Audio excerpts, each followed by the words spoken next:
in a lot of ways. Almost like his.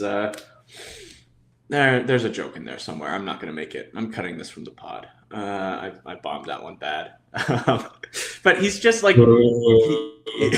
I'll put it at the end. I'll put it at the end. So that everyone can Tomatoes, hear from tomatoes. above. But like you're. Hello, everybody, and welcome back to the Upside Swings NBA Draft Podcast, the podcast that I stealing. I'm your host, Bryce Hendricks, joined as always by the great Cooper Klein. And we're here to talk about some wings. We don't know yet if this is going to be one pod or two pod. We'll probably make that audible halfway through, as we did with the last one. But we're going to start with some shooting wings, more like shot making wings, and then we're going to end with a little bit more like do it all, rugged, however, all the phrases and cliches you can think of, those types of wings. So kind of an interesting little grab bag here. Once upon a time, I feel like this is a group we would have been very high on. I think we are going to talk about this draft's version of Jet Howard, which is an all-time miss for me. But we'll see. I'm interested to see where we come down on some of these guys, because I think Coop and I are maybe a little bit disparate in our opinions on some of these guys, which I'm excited about. But before we get too into it, Coop, my friend, whose wife is going to make fun of him for eating during the podcast, how you doing? I'm doing great. She can't make fun of me because I'm eating a salad and an apple. So I'm eating very healthy, very clean, trying to keep my old man stats low. I'm doing great. I'm having a wonderful day. Been relaxing all weekend. It's a beautiful Memorial Day. It's actually really ugly outside, but at least it's not 95 degrees and humid. So I'm a happy guy. How are you doing today? How's your day going? I'm excited to have some difference of opinions today. Yeah, I'm great. It's actually beautiful here. I was training some kids at the gym and I hurt my ankle again, which is frustrating because I do that all the time. I've broken this ankle. It now sprains probably 3 times a year. It is what it is. You just learn to live with it. But trying to get in shape for a wedding, Coop. I'm not doing great. I get like 1 dunk a day now, which is not very good. Someday I need to start posting videos of it. But every time I watch myself dunk, it's so embarrassing because I don't dunk cool.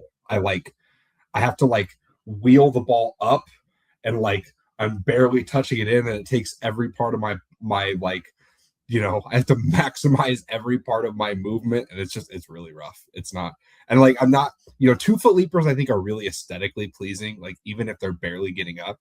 1-foot leapers, if you're just getting up with one hand and you can't bring it back at all, it looks lame as hell. And that goes for all us 1-foot leapers out there. If you can't at least, bring it back a little bit, and I can't bring it back at all anymore, it does not look very cool. But anyways, moving on from the woes of getting older, let's talk about someone who's not very old. One of the, I think he's going to go top 10, just a very, highly regarded. He was RSCI top 4, I think, right behind AJ, Cam, and Peterson. And that's Nate Ament. I think it said Ament, not Ament. But I could be wrong. But Ament had an excellent combine, really excellent combine. Came in at 6'9.5", which means he's basically you could get away with listing him at 6'11". That's not really. He's more like 6'10", but some teams will add an 1.5 inches with shoes. But 9'1.5" standing reach, which has him at 10th of everyone who measured in the combine. He's only 210 pounds. He's very skinny, but 6'11.5" wingspan. He was a real actual combine winner per se, and that he's just actually gigantic. And he is a wing. He's kind of, you could even probably say a shooting guard. And so obviously comes the natural, is he KD? Is he Tracy McGrady? Et cetera, et cetera. We'll see. But another thing in his favor is he's fairly young. He's December 10th, 2006 birthday. His rookie season will be his age 20 season, but he will be, he's fairly young. He's not crazy old for his class. He had a really good season as a freshman. Well, I shouldn't say really good. Depending on what you care about, he had a statistically solid season in that he scored 16.5 points, grabbed 6.3 rebounds, 2.3 assists, 1 steal, 0.6 blocks. He did shoot 39% from the field, 39.9, 33.3% from three, 79% from the free throw line.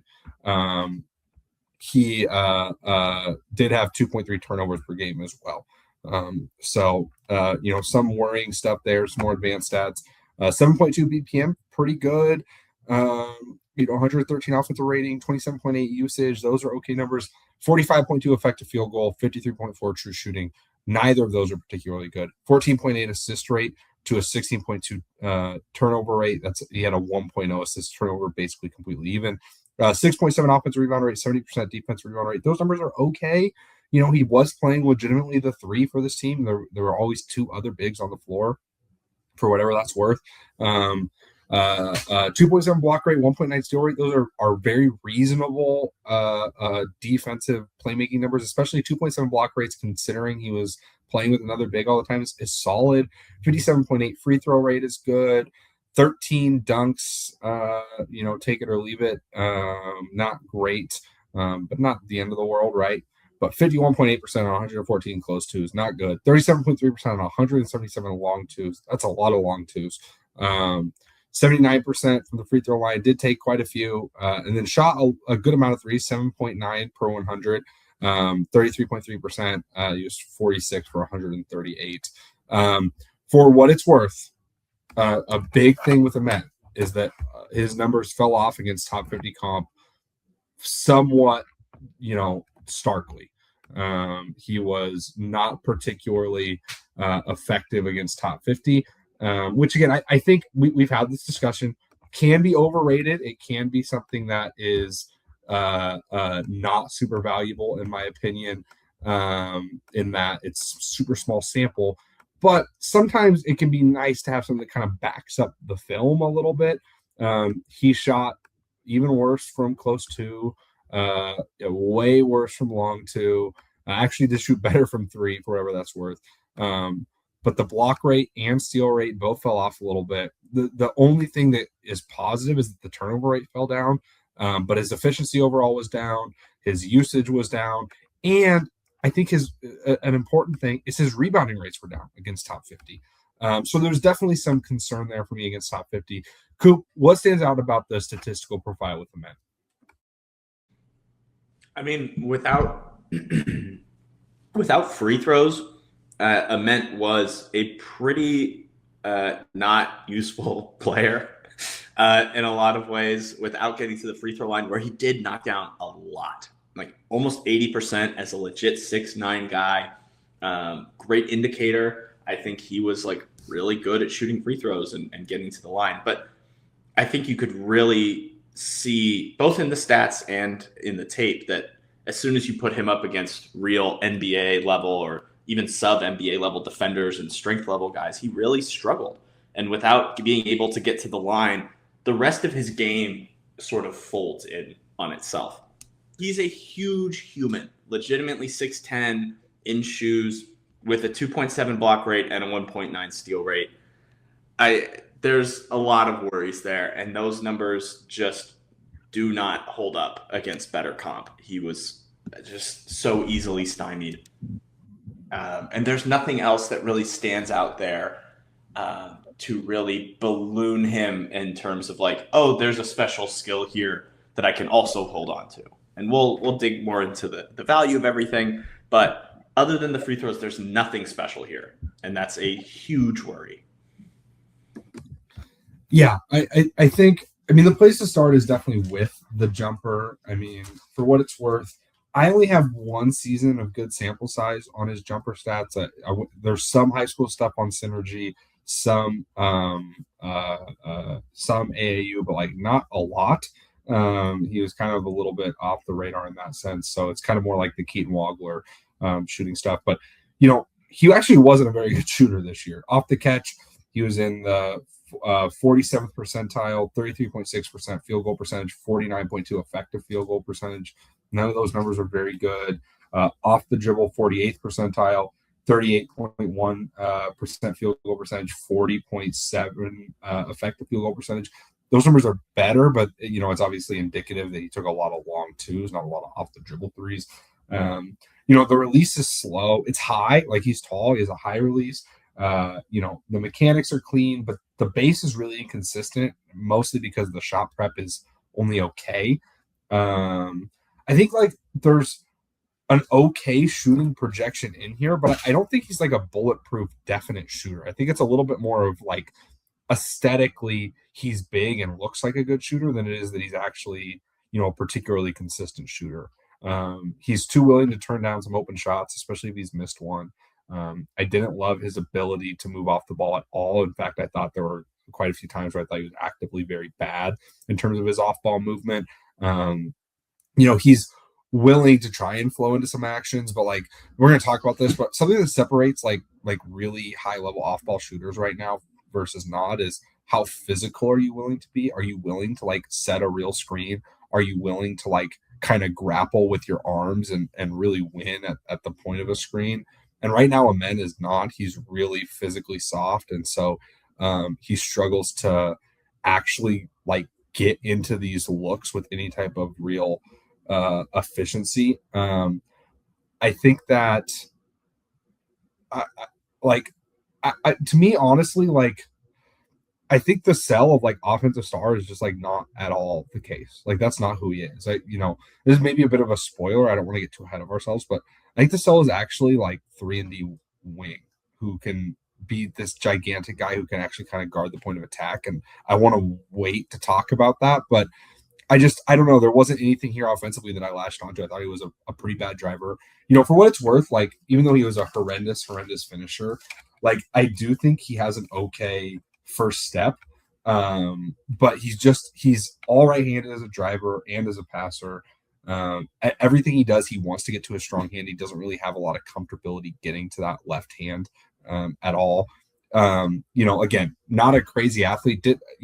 Again, had some dunks, like wasn't, and every once in a while could just like really pop off the floor in a way that kind of surprised you, especially to get fouls. But he's also just doing a lot of grifting, like which can be effective, right? Like as we see all the time now. I think it's overblown in the NBA how much it's discussed, but it can be effective. But I think he's going to be the level of guy who actually gets to be like a star because of his grifting. Probably not. Like, I don't think his handle is particularly reactive.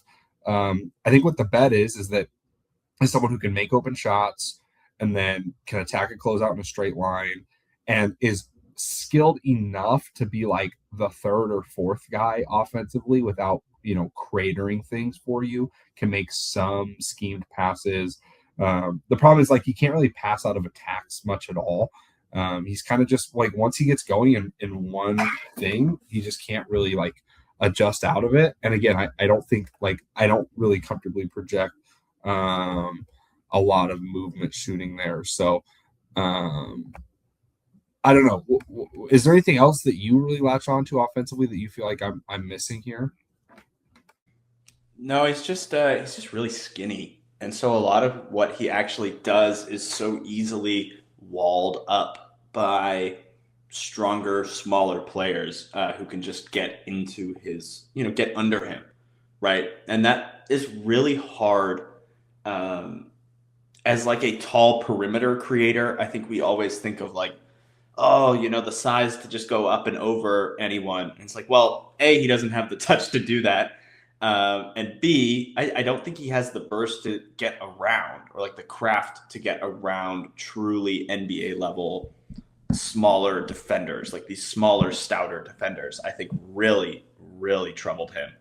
And just the jumper then is just a bailout, or it's just like I'm gonna like try and slam my body into you, and when that doesn't work, which it won't work at the NBA level because guys are gonna know they can just use their chest.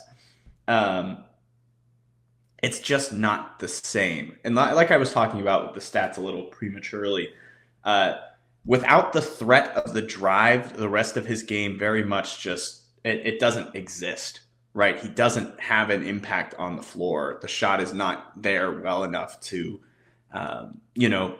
demand a closeout. He can hit some spot ups at a decent rate, and I'm pretty decently sure, with some development, he'll hit open shots. He's not going to be a nothing, but he's not a good enough driver shooter to demand a hard closeout and then attack that. There's not enough of a threat of anything else. He's not like a crazy passer. He's not like great at any kind of passing. He's not bad, but really, there's not enough special here to like be anything other than just like, hey, just go kind of be tall and stand in the corner. And maybe he develops into something else because he is 6'9" with some ball skills, and there's some like potential development paths in terms of like, can you get him to be a second side attacker? Can you get him to, be the guy in the corner who can pump fake and drive? Maybe, but I think a lot of that is out like very team dependent, very context dependent, and very much like so nebulous that what are we sitting here talking about it for? Yeah, I think the ceiling, like offensively, is probably like a McCall Bridges. Now Bridges was less willing to like seek contact to get fouls, but similarly physically weak.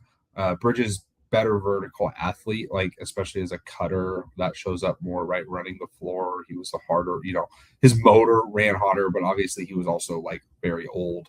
But like I think that's kind of like the ceiling role type comp. Like I don't see like the super high end offensive players, but like just kind of skilled enough can do enough stuff as just this really big guy who can also make shots. There's definitely value there. And again, I think you do more than just stand in the corner in that. Oh, I don't think he's like some crazy movement shooter. He's at least skilled enough to like be a part of NBA offense, which is more than you can say for like someone we talked about like a Coop, who's kind of been up and down in terms of like what we think his role is, but I think he's a little bit more of like kind of has to be stuck in the corner or some scheme duck-ins and stuff. Like Ament, I think is smart enough to operate offense even if he's not like his processing is slow, and I think I don't mean to say this as any type of character judgment. I just think it's a fact. He's just kind of a selfish basketball player right now. Like his mindset is score, and that's what he wants to do. Which is again not the end of the world. There's plenty of NBA players who are not very good passers, but he can make a schemed pass here and there. Even like every once in a while he'll throw like a really nice skip, but it's always like post dribble, and lots of times it's when he's gotten stuck somewhere. Like teams that hard hedge, like he just has to kind of kill his dribble against any type of hedge. And then he's just standing there, the ball over his head. No, he's big and he's smart and he can deliver a pass. But, it's not like real advantage creation in the NBA. Like, is he ever going to actually draw a perimeter double team? Probably not. So the question is a little bit like, can he start to convert some of that into downhill driving? I'm just not sure. Like, his rim frequency is not bad, and that again I think the first step is okay, like when attacking closeouts, and he's willing to just like throw his body into dudes. Like the finishing to free throw rate trade-off is that he's a bad finisher because he doesn't really have a lot of bag down there, but he's willing to just like jump in the air and just go into someone and get fouled. And I do think there's a world where it's like that is like an okay offensive package in the NBA. Like the 6'10" guy who is like a 36 to 38% three-point shooter, depending on the year, who can drive in a straight line and get fouled, and then also can just kind of operate your offense. Like, yeah, that makes some sense. I don't think he's for sure going to be that level of shooter. Like, that's really the concern for me is I'm just not sure he's actually that level of shooter. Again, the mechanics are fine. But he really rushes them, and he was super bothered by contest, I thought, even with the high release. And the offensive process is so bad right now that you wonder like how much can he get that out. Like we heard a lot with Dalton Connect when he was being talked about very highly, like, oh well, it's all Tennessee and Connect's going to get that out of his game. I'm just not sold on that. Like, again, I didn't have access to a ton of Ament high school games, but I watched them a couple times before the season, and I was never like, oh man, yeah, this is definitely a top 5 pick. I was kind of like, okay, well, this is a big guy who shoots over everybody else, which is fine, but that's not NBA offense anymore. Like, so I do kind of just have these questions. The person I was actually reminded of the most when watching him was Zaire Williams, for good and for bad. And I actually want to start to transition here to his defense because I thought his defense was pretty bad, but I think there's the potential for it to be good if he's willing to buy into it as that being the main thing. And what I mean by that is that he's big and he's long and he has naturally really clever feet. Can he stick with guards right now? No, not really. But he has a sense for the idea that his job should be to contain and not to like over pressure defensively. Like he can do that. He can push his feet well enough and flip his hips quick enough to contain. And then he can contest. He can contest with both hands.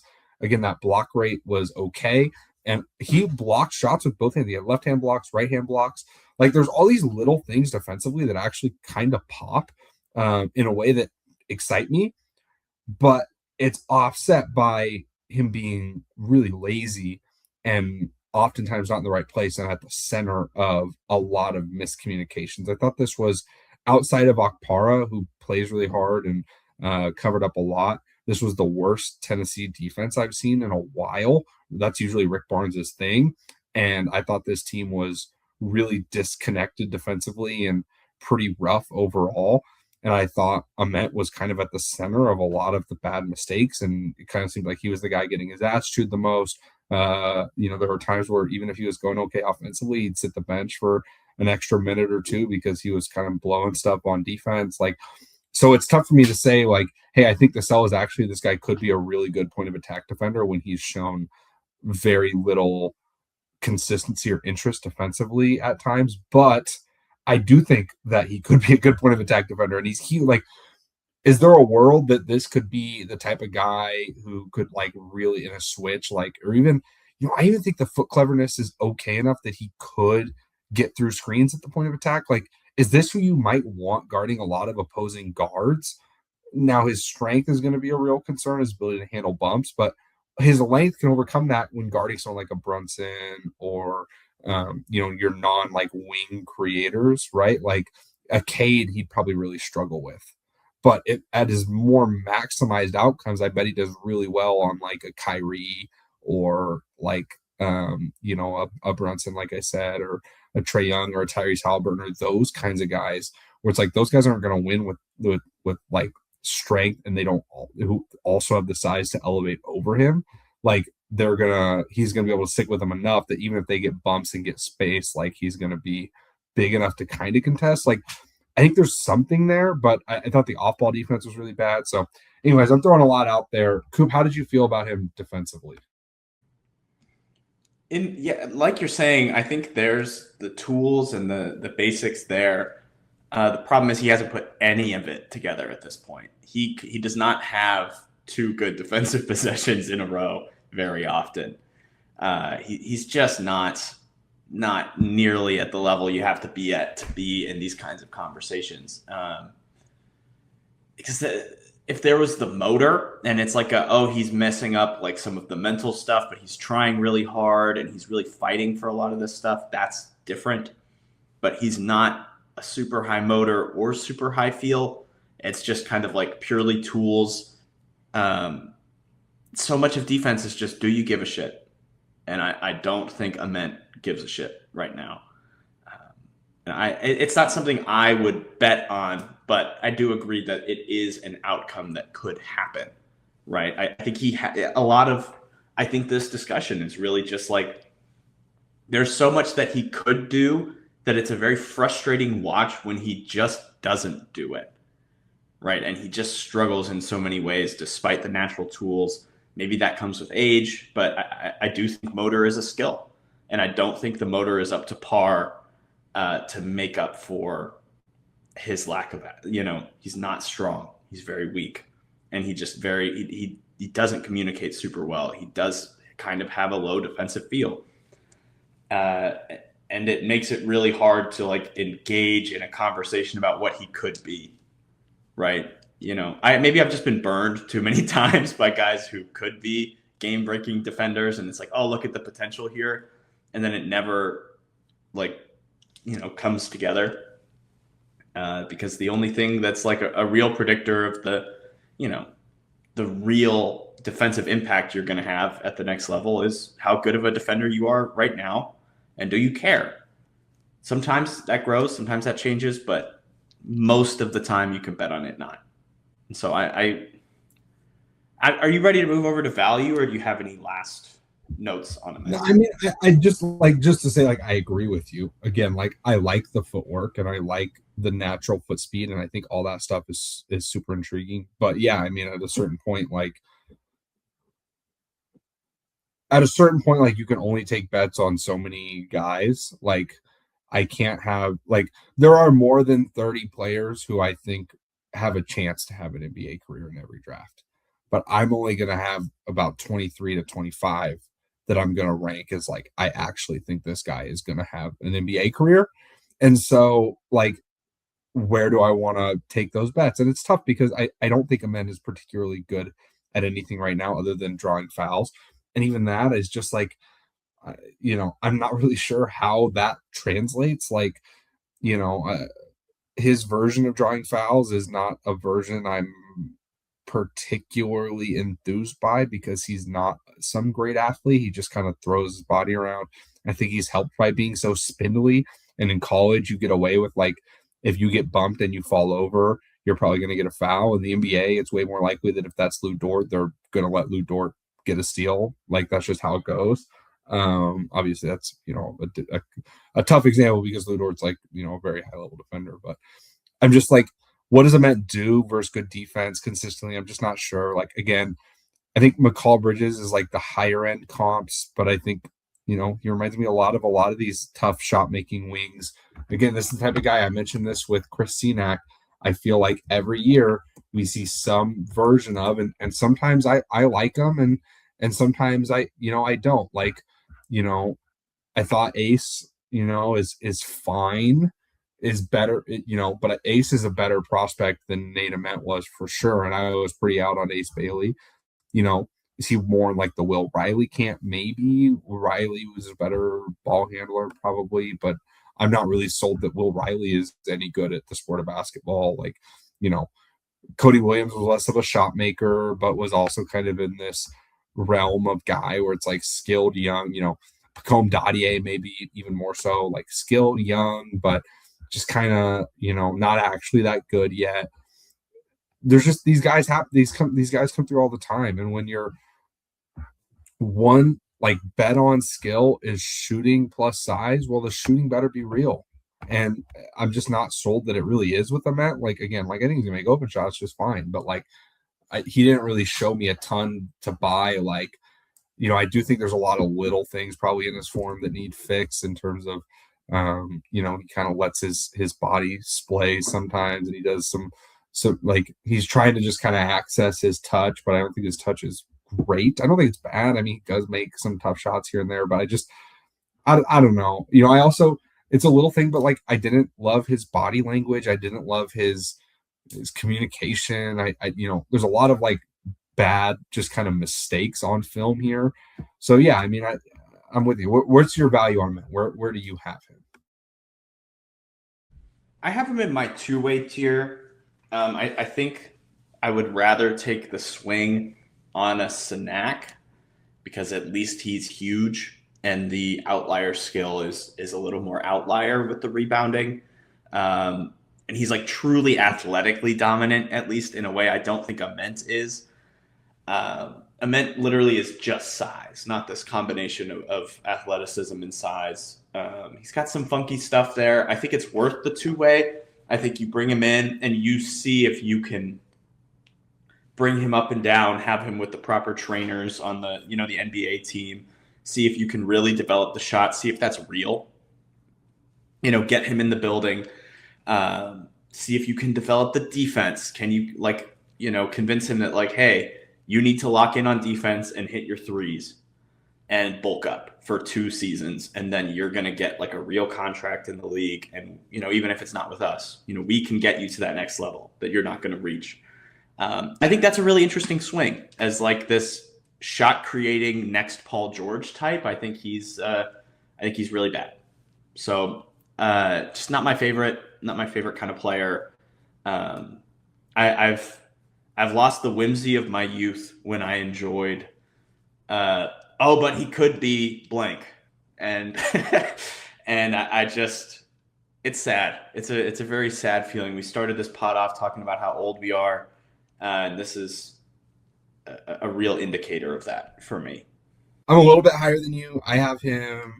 Um, I have him kind of right by Koa Pete in like I would draft him and give him a full contract. I think him and Koa are actually really similar. I think their bets at a very similar thing.